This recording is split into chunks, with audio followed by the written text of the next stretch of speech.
Most people believe transformation starts with wanting something badly, but desire has never been powerful enough to change a life. Desire can ignite emotion, but it cannot sustain discipline.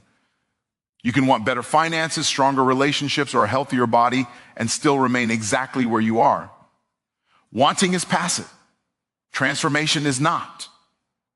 Transformation begins the moment a decision is made that there will be no retreat, no negotiation, and no return to the old way of operating. A decision is different from a wish because a decision alters behavior. When you decide, your actions automatically reorganize around that choice. Time shifts, priorities shift, excuses lose their authority. Many people say they want change, but their daily routines remain untouched, which proves that no real decision has been made. A true decision leaves evidence. It shows up in what you do when no one is watching. Desire is emotional, and emotions are unstable. They rise and fall based on circumstances, energy levels, and mood. Decisions, on the other hand, are intellectual and intentional. They are rooted in logic, values, and long-term vision. When emotions fade, a decision remains intact and continues to govern behavior long after the excitement is gone. Every breakthrough in life can be traced back to a single decisive moment where someone resolved internally that the current reality was no longer acceptable. That internal resolve did not wait for perfect timing or external approval. It was formed in the realization that staying the same carried a higher cost than changing. People often delay decisions because they fear the consequences of change, but indecision carries its own consequences. Every day without a decision silently reinforces the status quo. Comfort grows stronger, habits become deeper, and over time, the life you did not choose becomes the life you are trapped in. The mind loves possibility because possibility requires no accountability.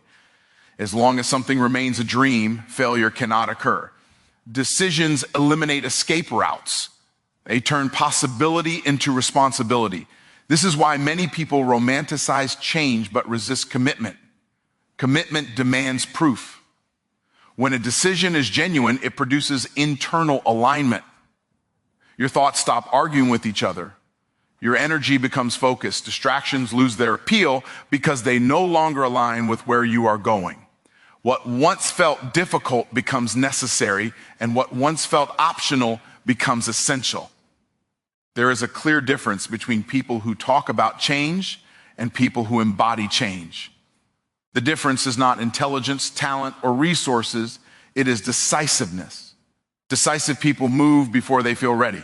Indecisive people wait for certainty that never comes. Transformation is not gradual at the level of decision. It is instant.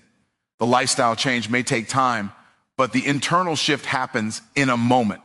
Once the decision is made, the old self is no longer in control. That is why relapse often happens when the decision was emotional rather than foundational. Many people confuse motivation with commitment. Motivation is a feeling.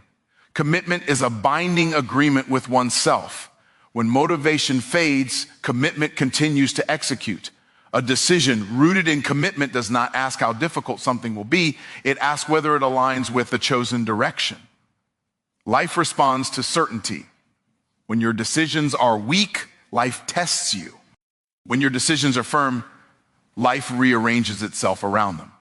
Opportunities, resources, and relationships are attracted to people who have decided because decisiveness signals leadership. The reason change feels exhausting for some people is because they keep restarting the decision process every day. They debate with themselves repeatedly instead of standing on a resolved choice. Deciding once and for all conserves mental energy and strengthens consistency. You cannot accidentally stumble into a better life because accidents produce random outcomes. Decisions produce intentional results. What you repeatedly choose becomes what you repeatedly experience. Your daily life is nothing more than yesterday's decisions playing out. When you decide, you stop asking for permission from your past. Old mistakes lose their influence. Previous limitations no longer define what is possible. A decision redraws the boundary of who you are and what you allow. Every major transformation starts silently, long before external results appear. It begins with a private moment of resolve that changes how you think, how you speak to yourself, and how you show up. That internal shift is invisible, but it is irreversible once it is real. Most people chase comfort while secretly hoping for growth, not realizing the two move in opposite directions. Comfort preserves what already exists. Growth demands something new. The moment you prioritize ease, you unconsciously vote to stay the same. Expansion begins only when you willingly step into resistance instead of running from it. Everything that strengthens you does so by applying pressure. Muscles grow by being torn under weight. Character grows by carrying responsibility. Skill grows by repeated friction with difficulty. Without resistance, nothing improves. Comfort feels good, but it does nothing to sharpen you. Growth does not ask if something is convenient. It asks if something is necessary. Necessary actions are often uncomfortable because they stretch identity, challenge habits, and threaten familiarity. Comfort protects the current version of you, but growth requires that version to evolve or be left behind. Many people mistake peace for comfort, but they are not the same. Peace comes from alignment with purpose. Comfort comes from avoiding tension. One strengthens you, the other slowly weakens you. Growth often feels chaotic at first because it disrupts patterns that once felt safe. Resistance is not a sign that something is wrong. It is evidence that something is working. When you encounter friction, it means you are pushing against a boundary. Boundaries only expand when they are challenged. Avoiding resistance guarantees stagnation. The reason discipline feels uncomfortable is because it interrupts impulse. Impulse seeks short-term pleasure. Discipline seeks long-term results. Every disciplined action forces you to delay gratification, and that delay is what builds power over time. Growth requires you to do things your old self would avoid. Waking up earlier, staying focused longer, saying no more often, choosing effort when rest would feel easier. Each of these decisions applies constructive pressure to your identity. Comfort whispers reassurance. Growth demands courage. Comfort tells you that you deserve rest. Growth reminds you that unfinished potential is heavier than effort. One soothes the present, the other secures the future. The mind is trained to avoid pain, but discomfort is not the enemy. Avoidance is. Discomfort is temporary and purposeful. Avoidance is long-lasting and costly. One builds strength, the other builds regret. Every meaningful upgrade in life requires a season of intentional discomfort. New standards feel awkward before they feel natural. New routines feel heavy before they feel normal. The discomfort signals transition, not failure. People who grow consistently are not immune to discomfort. They are fluent in it. They understand its language. They know what it means and how long it lasts. They no longer interpret discomfort as danger, but as direction. The greatest mistake is waiting to feel comfortable before acting. Comfort never arrives before growth, it arrives after. Acting first rewires perception. Action conditions the mind to normalize effort and reduce resistance over time. You do not eliminate discomfort by avoiding challenges. You eliminate it by increasing your capacity. Capacity expands only through repeated exposure to pressure. Each challenge raises your tolerance, making the next one easier. Growth demands force because the human default is preservation. Without intentional pressure, habits revert. Discipline weakens, standards drop. Force is not aggression. It is sustained intention applied daily. When you choose comfort repeatedly, your world shrinks. When you choose growth repeatedly, your world expands. Opportunities increase, confidence deepens, and resilience becomes automatic. The life you want requires a version of you that is comfortable being uncomfortable, willing to apply pressure, and disciplined enough to stay in resistance long enough for transformation to take shape. What you experience on the outside is a direct reflection of what you tolerate on the inside. Standards are the invisible blueprint shaping every visible result. They determine how you spend your time, what behavior you allow, what effort you give, and what excuses you accept. Life never rises above the standards you enforce.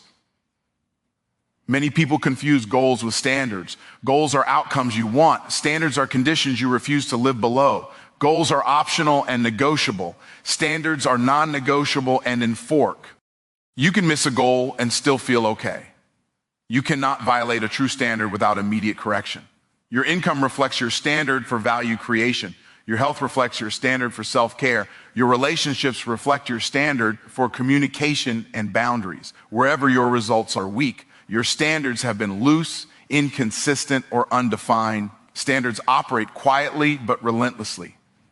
They influence how quickly you respond, how hard you try after failure, and how you behave when no one is watching. Low standards create delayed reactions and lowered effort. High standards demand immediate alignment and consistent execution. Raising standards is uncomfortable because it exposes the gap between who you are and who you say you want to be.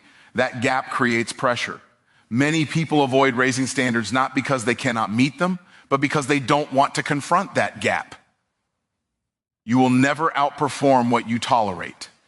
If lateness is acceptable, consistency will suffer. If excuses are tolerated, progress will slow. If mediocrity is normalized, excellence feels foreign. Tolerance silently becomes permission. Standards are revealed most clearly in private moments. How you prepare when no one is checking. How you speak to yourself when you fail. How much effort you give when the reward is delayed. These moments expose the true internal bar you live by. People often try to improve results without addressing standards. They work harder temporarily, push themselves briefly, or rely on bursts of motivation. But when pressure fades, standards pull them right back to familiar levels. If you want better outcomes, you must decide what is no longer acceptable. That decision precedes change. Until certain behaviors become unacceptable to you internally, they will continue externally. Standards enforce boundaries that motivation can't. Not high standards eliminate internal debate. When something violates a standard, the decision is automatic. There is no negotiation, no justification, no delay. The standard answers the question before the mind can argue. Environment often mirrors standards. Disorganized spaces reflect tolerated disorder. Chaotic schedules reflect tolerated distraction. Unclear goals reflect tolerated ambiguity. Order appears naturally when standards are raised. Raising standards does not mean perfection. It means consistency. It means responding quickly when you fall short. It means correcting rather than excusing. Progress accelerates when recovery time shortens.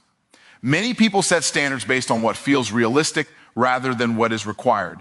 Reality bends to standards, not the other way around. What once felt unrealistic becomes normal once standards are repeatedly enforced. Self-respect grows directly from standards. Each time you honor them, trust in yourself deepens. Each time you violate them without correction, confidence erodes. The relationship you have with yourself is built on this pattern. Force becomes who you believe you are. Identity then reinforces behavior, locking results into place unless standards change. A shift in standards instantly reshapes expectations, behavior, and outcomes, even before visible results catch up. Because the internal operating system has already been rewritten.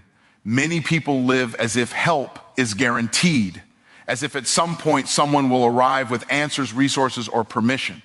This belief creates delay. Waiting for rescue feels reasonable, but it quietly transfers responsibility away from where power actually resides. From an early age, dependence is often rewarded. Instructions are given, paths are outlined, and support is provided. Over time, this conditions people to expect direction before action.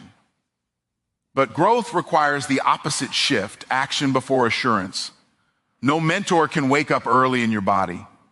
No partner can enforce your discipline. No opportunity can save you from hesitation. Guidance can inform, but execution is always personal. The work remains yours regardless of who advises you. Depending on external motivation creates cycles of intensity followed by collapse. When encouragement is present, action increases. When it disappears, momentum fades. This pattern exposes reliance rather than ownership. Taking full responsibility removes the illusion of fairness. Circumstances stop being excuses and become conditions to navigate. Personal power increases the moment blame is eliminated because attention returns to what can be controlled. Many people confuse support with rescue. Support enhances effort. Rescue replaces effort. Growth only responds to the first. Being supported feels empowering. Being rescued weakens capability over time. Waiting for permission is often disguised as humility, but it is frequently fear wearing a polite mask. Fear of being wrong. Fear of failing publicly. Fear of being seen trying. Responsibility demands courage to move without approval. When responsibility is fully accepted, time accelerates. Decisions are made faster because ownership removes hesitation. Delay feels expensive. Momentum becomes more valuable than comfort. There is a cost to self-abandonment. Each time responsibility is avoided, confidence erodes slightly. Over time, this compounds into doubt and passivity. Ownership reverses that erosion. Power is reclaimed when you stop asking who will help and start asking what must be done. This shift is subtle but transformational. Focus moves from expectation to execution. People who grow the most are not the ones with the most help, but the ones with the least excuses. They adapt instead of appealing. They build instead of waiting. They move while others hesitate. The world responds differently to ownership. Opportunities appear to those already in motion. Resources gather around those taking responsibility. Movement attracts support, not the other way around. You cannot outsource discipline. You cannot delegate belief. You cannot assign responsibility for your future to anyone else without surrendering influence over the outcome. Ownership creates clarity. When the responsibility is fully yours, the path becomes simpler. There may be difficulty, but confusion fades because there is no longer anyone else to wait on. The moment you fully accept that no one is coming, urgency replaces passivity, and action becomes the only logical response. Many people live as if help is guaranteed, as if at some point someone will arrive with answers, resources, or permission. This belief creates delay. Waiting for rescue feels reasonable, but it quietly transfers responsibility away from where power actually resides. From an early age, dependence is often rewarded. Instructions are given, paths are outlined, and support is provided. Over time, this conditions people to expect direction before action. But growth requires the opposite shift, action before assurance. No mentor can wake up early in your body. No partner can enforce your discipline. No opportunity can save you from hesitation. Guidance can inform, but execution is always personal. The work remains yours regardless of who advises you. Depending on external motivation creates cycles of intensity followed by collapse. When encouragement is present, action increases. When it disappears, momentum fades. This pattern exposes reliance rather than ownership. Taking full responsibility removes the illusion of fairness. Circumstances stop being excuses and become conditions to navigate. PERS. Ownal power increases the moment blame is eliminated because attention returns to what can be controlled. Many people confuse support with rescue. Support enhances effort. Rescue replaces effort. Growth only responds to the first. Being supported feels empowering. Being rescued weakens capability over time. Waiting for permission is often disguised as humility, but it is frequently fear wearing a polite mask. Fear of being wrong, fear of failing publicly, fear of being seen trying. Responsibility demands courage to move without approval. When responsibility is fully accepted, time accelerates. Decisions are made faster because ownership removes hesitation. Delay feels expensive. Momentum becomes more valuable than comfort. There is a cost to self-abandonment. Each time responsibility is avoided, confidence erodes slightly. Over time, this compounds into doubt and passivity. Ownership reverses that erosion. Power is reclaimed when you stop asking who will help and start asking what must be done. This shift is subtle but transformational. Focus moves from expectation to execution. People who grow the most are not the ones with the most help, but the ones with the least excuses. They adapt instead of appealing. They build instead of waiting. They move while others hesitate. The world responds differently to ownership. Opportunities appear to those already in motion. Resources gather around those taking responsibility. Movement attracts support, not the other way around. You cannot outsource discipline. You cannot delegate belief. You cannot assign responsibility for your future to anyone else without surrendering influence over the outcome. Ownership creates clarity. When the responsibility is fully yours, the path becomes simpler. There may be difficulty, but confusion fades because there is no longer anyone else to wait on. The moment you fully accept that no nay is coming, urgency replaces passivity, and action becomes the only logical response. Many people wait for understanding before moving, believing clarity must arrive first. They think once everything makes sense, action will feel safe and obvious. This belief creates paralysis. Clarity is rarely the starting point, it is the result of motion. Hesitation often comes from wanting guarantees. The mind wants certainty before risk, confidence before effort, and proof before commitment. But life does not reward those who wait for assurance. It responds to those who move first. Action introduces feedback. Each step taken reveals information that thinking alone cannot access. Mistakes clarify direction. Friction exposes gaps. Progress refines perception in real time. Confidence does not appear fully formed. It is built through repetition. Each completed action reinforces belief in ability. Each avoided action strengthens doubt. Behavior teaches the mind what it is capable of. When action is delayed, fear grows unchecked. Fear feeds on imagination and uncertainty. Once action begins, fear loses power because reality replaces speculation. Movement narrows possibilities into concrete experience. The pursuit of clarity without action leads to overthinking. Overthinking masquerades as preparation, but often functions as avoidance. The mind stays busy while results remain unchanged. Action simplifies choices. Instead of endless options, the path becomes defined by response.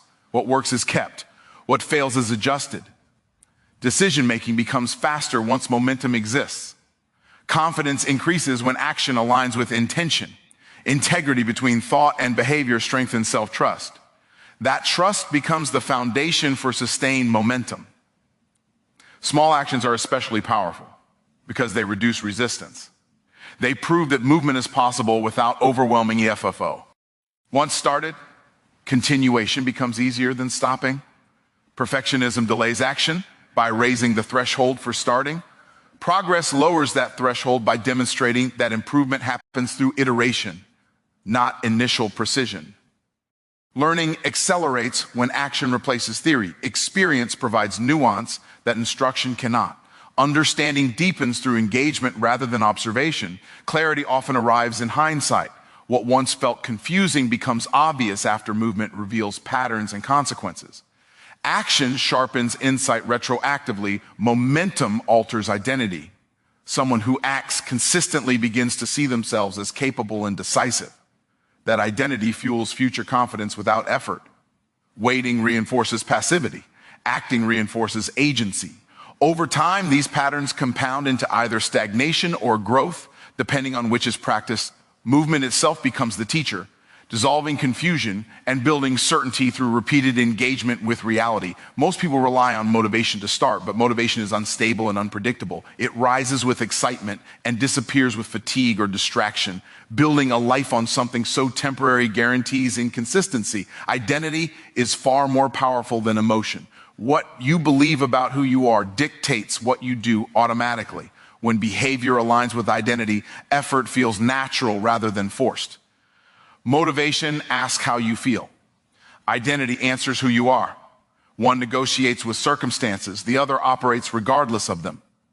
This is why motivated people quit, but committed people persist. When identity shifts, behavior follows without resistance. A person who sees themselves as disciplined does not debate whether to act. Action is assumed.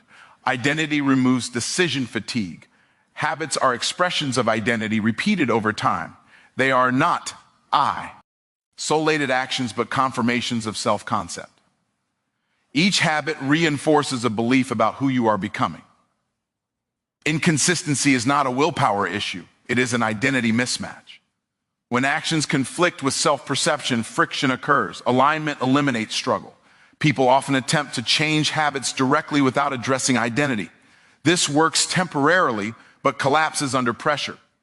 Identity-based change sustains itself. Language shapes identity.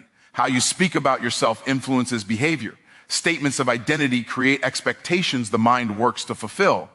Environment reinforces identity. Surroundings, routines, and associations either support or undermine who you believe you are. Adjusting environment strengthens identity alignment. Identity evolves through evidence. Each time you act in accordance with a desired identity, you cast a vote for that version of yourself. Repetition solidifies belief. External rewards motivate briefly, internal identity rewards permanently. Pride, self-respect, and integrity compound over time. When identity is clear, boundaries become obvious. You naturally reject behaviors that contradict who you are. Discipline becomes self-protection. People with strong identities require less motivation because action feels congruent. Energy is conserved because there is no internal negotiation. Identity-based living creates consistency even during difficulty. Emotions fluctuate, circumstances change, but identity remains stable.